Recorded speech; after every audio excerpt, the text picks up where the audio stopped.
თუმის მერიას პრეტენზიები აქვს კომპანია ACT-ისთან ახალ მერს ქალაქის ლოგო არ მოსწონს. კომპანიამ კონკურსი თვითმმართველობის არჩევნებამდე მოიგო. ACT მზადაა გაითვალისწინოს ახალი მერის შეხედულება და ლოგოს დახვეწაზე მუშაობა განაგრძოს. რას ფიქრობენ ბათუმელები ქალაქის ლოგოს შესახებ და უნდა იყოს თუ არა ფეერვერკი ბათუმის სიმბოლო. რეპორტაჟი ბათუმიდან.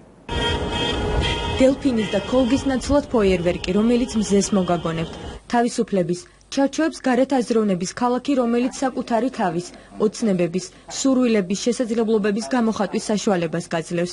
ეს ყველაფერი ბათუმის ახალ ლოგოში ფეერვერკით გამოიხატება. დიზაინი კომპანია ACT-ს ეკუთვნის. ვიღაცას გავუაწევ, ვიღაცას მზე ახსენდება. ხო, ეს არის აი, როგორ გითხრათ, იგივე ბორბალიც არის, ხო, იგივე დრაივერის სიმბოლიკა, ესე გამოისახება ეს. ლოგოს შექმნამდე კომპანიამ ქალაქში სხვადასხვა ტიპის კვლევა ჩაატარა. ბათუმელებს ერთი მთავარი კითხვა დაუსვეს: რასთან ასოცირდება მათთვის ზღვისპირა ქალაქი? მოსახლეობის მთავარმა განწყობამ, რომ თავისუფლება დღესასწაულშია, საბოლოოდ ასეთი სახე მიიღო. ეხლა ჩვენ ვართ იმ პროცესში, როცა გარკვეული კორექციები შეიძლება შევიდეს ლოგოში და ჩვენ საუბრობთ, რა თქმა უნდა, ჩვენს დამკვეთ მხარესთან ამის შესახებ. და პროცესში ვართ, ასევე გადავედი საკომუნიკაციო სტრატეგიის შემუშავებაზე, რომ ძალიან მნიშვნელოვანია, რომ ინტეგრირება კომუნიკაციაში მოხდეს ამ დაპირებას. თუ კომუნიკაციაში არ მოხდა ამ დაპირებას, რა თქმა უნდა, აზრი არ ექნება, თუ თქვენ თქვა ჩაბრძანდით იქ და ვერ მიხვდით, რომ ეს არის ის ქალაქ, სადაც შეგიძლიათ გამოხატოს რაღაცა სრული რელაქსაცია მიიღოთ, მაშინ დააზრათ ამ მარკეტინგის გაკეთებას. ლოგოს შესარჩევი კონკურსი ქალაქის მერიამ საკუთარ ვებგვერდზე გამოაცხადა.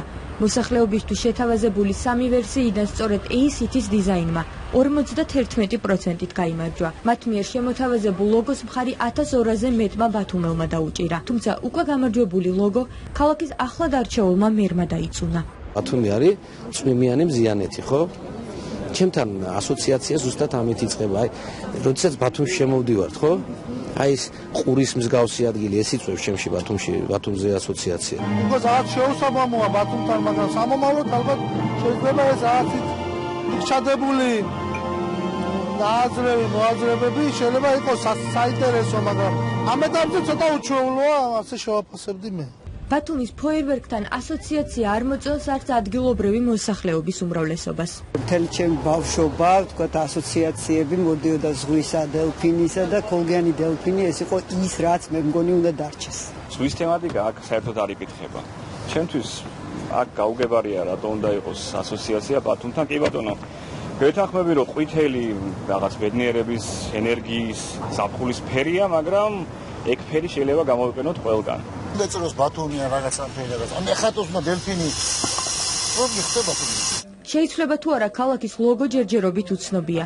კომპანიაში აცხადებენ, რომ დიზაინს უფრო მეტად დახვეწენ და ქალაქის თვითმმართველობას ფეერვერკის საბოლოო ვერსიას გააცნობენ.